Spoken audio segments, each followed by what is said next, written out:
ನಮಸ್ತೆ, ನಾನು ಅಪರ್ಣಾ ಭಟ್. ನನ್ನ ಯೂಟ್ಯೂಬ್ ಚಾನಲ್ ಅಭಿಜ್ಞಾ ಲಾ ಸೀರೀಸ್ಗೆ ನಿಮಗೆಲ್ರಿಗೂ ಸ್ವಾಗತ.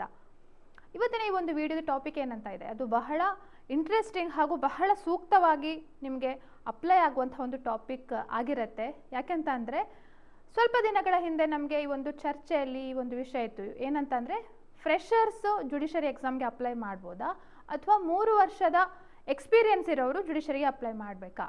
ಕನಿಷ್ಠ ಅಂದರೆ 3 ವರ್ಷ ಎಕ್ಸ್ಪೀರಿಯನ್ಸ್ ಆಗಿರಬೇಕು, ಆವಾಗ ಮಾತ್ರ ಜುಡಿಷರಿಗೆ ಅಪ್ಲೈ ಮಾಡ್ಬೋದು ಅಂತ ಹೇಳಿ. ಯಾಕೆ ಇದು ಇಷ್ಟು ಚರ್ಚೆಗೆ ಒಂದು ಕಾರಣ ಆಗಿತ್ತಂತ ಅಂದರೆ ಮಧ್ಯಪ್ರದೇಶ ರಾಜ್ಯ ಏನಿದೆ, ಮಧ್ಯಪ್ರದೇಶಲ್ಲಿ ಒಂದು ಅಮೆಂಡ್ಮೆಂಟ್ ಜಾರಿ ಆಯಿತು ಈ ಜುಡಿಷರಿ ಎಕ್ಸಾಮ್ ಸರ್ವಿಸಸ್ಗೆ ಸಂಬಂಧಪಟ್ಟ ಹಾಗೆ.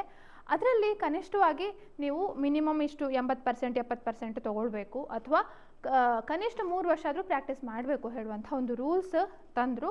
ಹಾಗೆ ಆ ಕಾರಣದಿಂದ ನೋಟಿಫಿಕೇಶನ್ ಕೂಡ ಅದೇ ರೀತಿ ಜಾರಿ ಮಾಡಿದರು. ಎಷ್ಟು ಪೋಸ್ಟ್ಗಳಿತ್ತು ಅದಕ್ಕೆ ನೋಟಿಫಿಕೇಶನ್ ಜಾರಿ ಮಾಡಿದರು. ಸೊ ಈ ಕಾರಣಕ್ಕೋಸ್ಕರ ಉಳಿದ ಎಲ್ಲ ಸ್ಟೇಟ್ಗಳಲ್ಲೂ ಕೂಡ, ಎಲ್ಲ ರಾಜ್ಯಗಳಲ್ಲೂ ಕೂಡ ಈ 3 ವರ್ಷ ಮ್ಯಾಂಡೇಟರಿ ರಿಕ್ವೈರ್ಮೆಂಟ್ ಮಾಡ್ತಾರಾ ಹೇಳುವಂಥ ಒಂದು ಡೌಟ್ಸ್ ಎಲ್ರಿಗೂ ಇತ್ತು.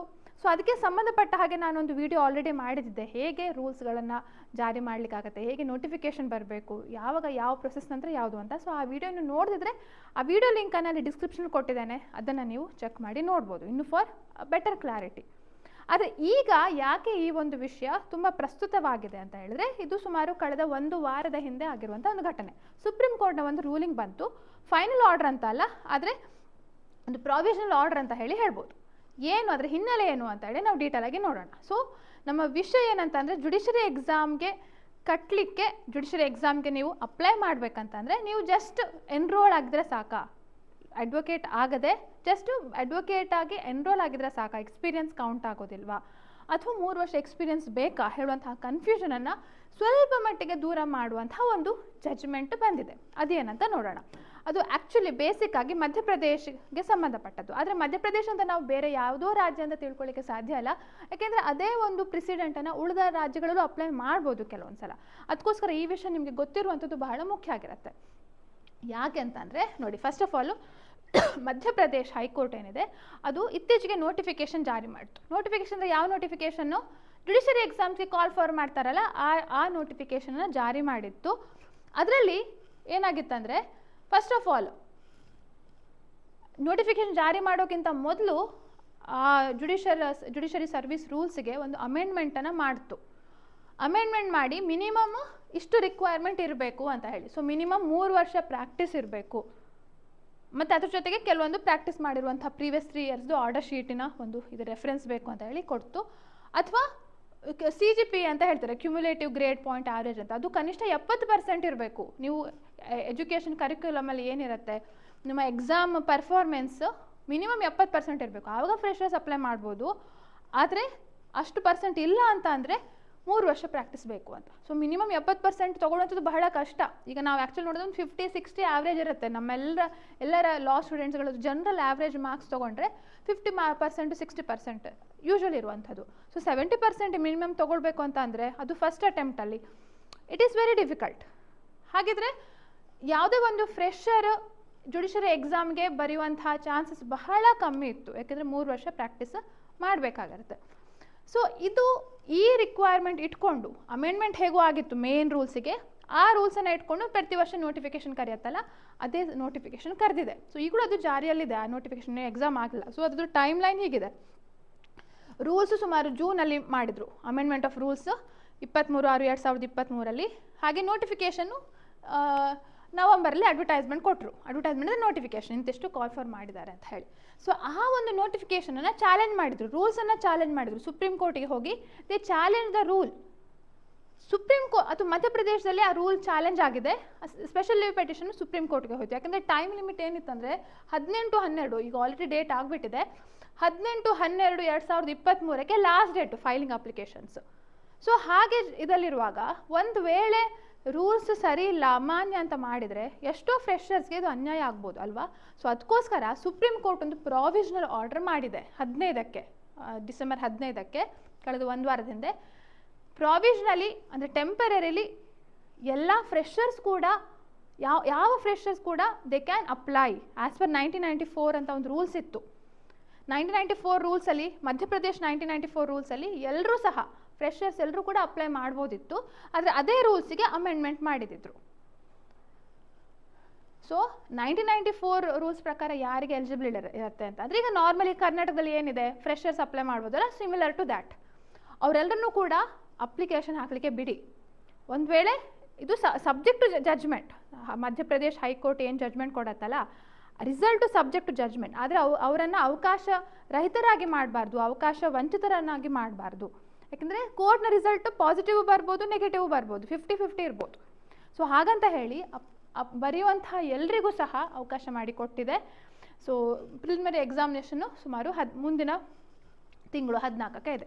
ಸೊ ಇದು ಒಂದು ಏನು ಪಾಸಿಟಿವ್ ಇದೆ ಏನಂತ ಅಂದರೆ, ಫ್ರೆಷರ್ಸ್ ಕರ್ನಾಟಕದಲ್ಲಿ ಇನ್ನೂ ಆ ರೂಲ್ಸನ್ನು ಅಮೆಂಡೇ ಆಗಿಲ್ಲ, ಈಗಲೂ ಸಹ ಫ್ರೆಷರ್ ಕೂಡ ಅಪ್ಲೈ ಮಾಡ್ಬೋದು. ಸೊ ನೀವು ಯಾವುದೇ ರೀತಿಯ ಗಾಬರಿ ಇಲ್ಲದೆ, ಒಂದು ಭಯ ಪಟ್ಕೊಳ್ಳದೆ ಸಂಪೂರ್ಣವಾಗಿ ಫ್ರೆಷರ್ಸ್ ಕೂಡ ನಿಮ್ಮ ಜುಡಿಷರಿ ಎಕ್ಸಾಮ್ ಪ್ರಿಪ್ರೇಷನನ್ನು ಸ್ಟಾರ್ಟ್ ಮಾಡ್ಬೋದು. ಮಾಡಿದ್ರೆ ಇನ್ನೂ ಸ್ಟ್ರಾಂಗ್ ಆಗಿ ಕಂಟಿನ್ಯೂ ಮಾಡ್ತಾ ಹೋಗ್ಬೋದು ಹೇಳುವಂಥದ್ದಕ್ಕೆ ಇದು ಒಂದು ಮಧ್ಯಪ್ರದೇಶನ ಒಂದು ಘಟನೆ ಸಾಕ್ಷಿ. ಸೊ ನಿಮಗೆ ಡೈರೆಕ್ಟಾಗಿ ನೀವು ಇದರಲ್ಲಿ ಅಪ್ಲೈ ಮಾಡಲಿಕ್ಕೆ ಆಗದಿದ್ದರೂ ಸಹ ಇದ್ರದ್ದು ಒಂದು ಎಕ್ಸಾಂಪಲ್ ಏನಿದೆ, ನಿಮಗೆ ಅದು ಖಂಡಿತವಾಗಿಯೂ ಹೆಲ್ಪ್ ಆಗುತ್ತೆ. ಸೊ ಅದೇ ಕಾರಣಕ್ಕೆ ಹೈಕೋರ್ಟ್ ಕೂಡ ತನ್ನ ನೋಟಿಫಿಕೇಷನಲ್ಲಿ ಕೊರಿಜಿಂಡಮ್ ಅಂದರೆ ಒಂದು ತಿದ್ದುಪಡಿ ಮಾಡ್ತು ಹೈಕೋರ್ಟ್ ಆಫ್ ಮಧ್ಯಪ್ರದೇಶ್. ಏನಂತಂದರೆ ಇಲ್ಲಿ ನೋಡಿ, ಆ SLP ಸ್ಪೆಷಲ್ ಲೀವ್ ಪೆಟಿಷನ್ ಅಥವಾ ಕೆಲವೊಂದು ಸುಮಾರು ರಿಟ್ ಪೆಟಿಷನ್ಸ್ ಇತ್ತು, ಇಬ್ಬರು ವಿದ್ಯಾರ್ಥಿಗಳು ಚಾಲೆಂಜ್ ಮಾಡಿದರು. ಸೊ ಅದನ್ನೆಲ್ಲ ಕಂಬೈನ್ ಮಾಡಿ ಸಮಥಿಂಗ್ ಪಾಸಿಟಿವ್ ಇತ್ತಂದ್ರು. ಏನಂತ ಅಂದರೆ, all the aspiring candidates are provisionally permitted, permanently ಅಂತ ಅಲ್ಲ, ಪ್ರಾವಿಷನಲಿ ಟೆಂಪರಲಿ ಅಲೋ ಮಾಡಿದೆ to fill up the applications. ಇಲ್ಲಾಂದರೆ ಏನಾಗ್ತು, ಫ್ರೆಷರ್ಸ್ಗೆ ಅಪ್ಲೈ ಮಾಡಲಿಕ್ಕೂ ಅವಕಾಶ ಇರಲಿಲ್ಲ ಅಲ್ವಾ. ಸೊ ಆ ಒಂದು ಚಾನ್ಸನ್ನು ಇಟ್ಕೊಂಡು provisionally permitted to fill up the online application form of civil judge junior division in furtherance to the advertisement dated 7/11/2023 who possess the eligibility as per MP 1994 rules. So ಹಳೆಯ rules ಪ್ರಕಾರನೇ ಏನಿತ್ತು ಅದ್ರ ಪ್ರಕಾರ eligibility fulfil ಆಗೋರು apply ಮಾಡ್ಬೋದು ಅಂತ. Okay, so ಇದು ಒಂದು positive. ಹಾಗೆ ಇನ್ನೊಂದೇನು ಹೇಳ್ತಾರೆ, subject to the outcome. Of course ಯಾವಾಗಲೂ ಪ್ರೊವಿಷನಲಿ ಅಡ್ಮಿಟ್ ಆಗಿದೆ ಏನಾಗುತ್ತೆ, ಅವರ ಒಂದು ಅಡ್ಮಿಷನ್ನು, ಅವರ ಎಕ್ಸಾಮ್ ರಿಸಲ್ಟ್ ಫಸ್ಟ್ ಬಂದರೂ ಸಹ ಒಂದು ವೇಳೆ ರೂಲ್ಸ್ ಇದಂತ ಹೇಳಿದರೆ, ಕರೆಕ್ಟ್ ಅಂತ ಹೇಳಿದರೆ ಫ್ರೆಷರ್ಸ್ಗೆ ಯಾವಾಗ ಅವಕಾಶ ಇರೋದಿಲ್ಲ. ಸೊ ಹಾಗೆ ಒಂದು ವೇಳೆ ರೂಲ್ಸ್ ಸರಿಯಿಲ್ಲ ಅಂತ ಹೇಳಿದರೆ, ಹೊಸ ರೂಲ್ಸ್ ಸರಿಯಿಲ್ಲ ಅಂತ ಹೇಳಿದರೆ, ಆ ಫ್ರೆಷರ್ಸೇ ಅವರನ್ನು ಸೆಲೆಕ್ಷನ್ ಕೂಡ ಮಾಡ್ಬೋದು. ಸೊ ಅದಕ್ಕೋಸ್ಕರ it is subject to the outcome of the challenge to the vires of the rules before the high court of Madhya Pradesh.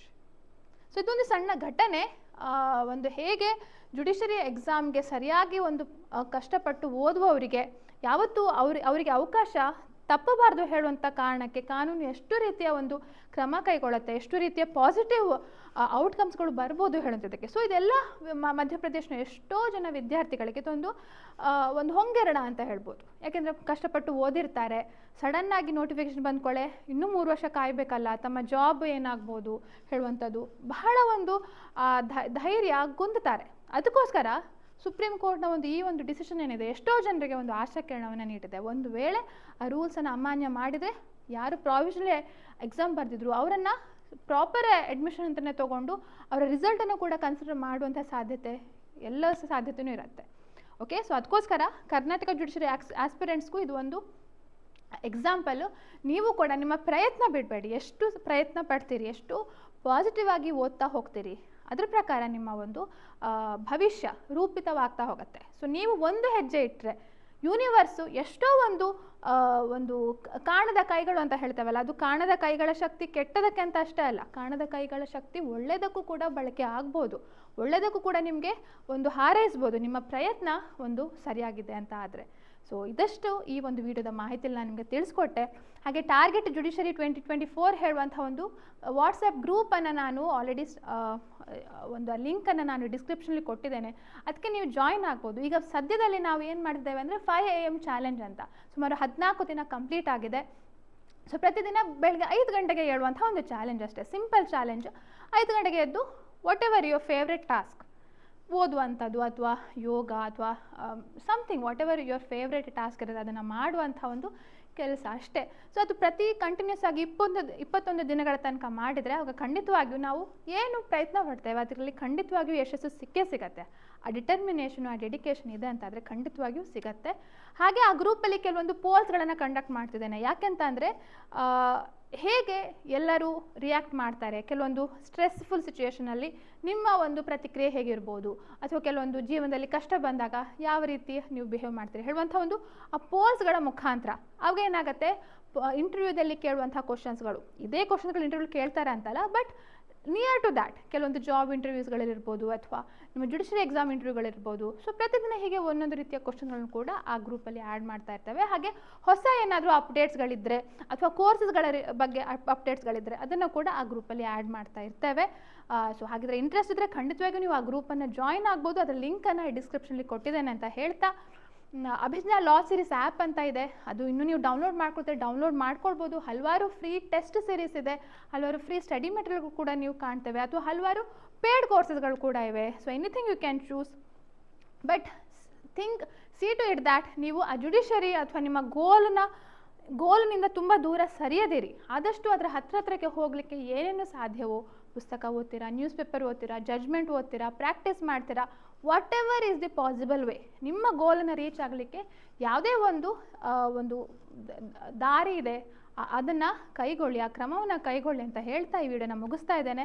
ಹಾಗೆ ನೀವು ಈ ಯೂಟ್ಯೂಬ್ ಚಾನಲ್ನ ಇನ್ನೂ ಸಬ್ಸ್ಕ್ರೈಬ್ ಮಾಡಿದ್ರೆ ಖಂಡಿತವಾಗಿಯೂ ಸಬ್ಸ್ಕ್ರೈಬ್ ಮಾಡಿ, ಆ ಬೆಲ್ ಐಕನನ್ನು ಪ್ರೆಸ್ ಮಾಡಿ. ಯಾಕೆಂದರೆ ಹೊಸ ವೀಡಿಯೋಗಳ ಅಪ್ಡೇಟ್ಸ್ಗಳು ನಿಮಗೆ ಇಮಿಡಿಯೇಟ್ಲಿ ಸಿಗ್ತಾ ಹೋಗ್ತವೆ ಅಂತ ಹೇಳ್ತಾ, ಲೈಕ್, ಕಮೆಂಟ್, ಶೇರ್, ಸಬ್ಸ್ಕ್ರೈಬ್ ಮಾಡಲಿಕ್ಕೆ ಮರಿಬೇಡಿ ಅಂತ ಹೇಳ್ತಾ ಈ ವಿಡಿಯೋನ ಮುಗಿಸ್ತಾ ಇದ್ದೇನೆ. Thank you.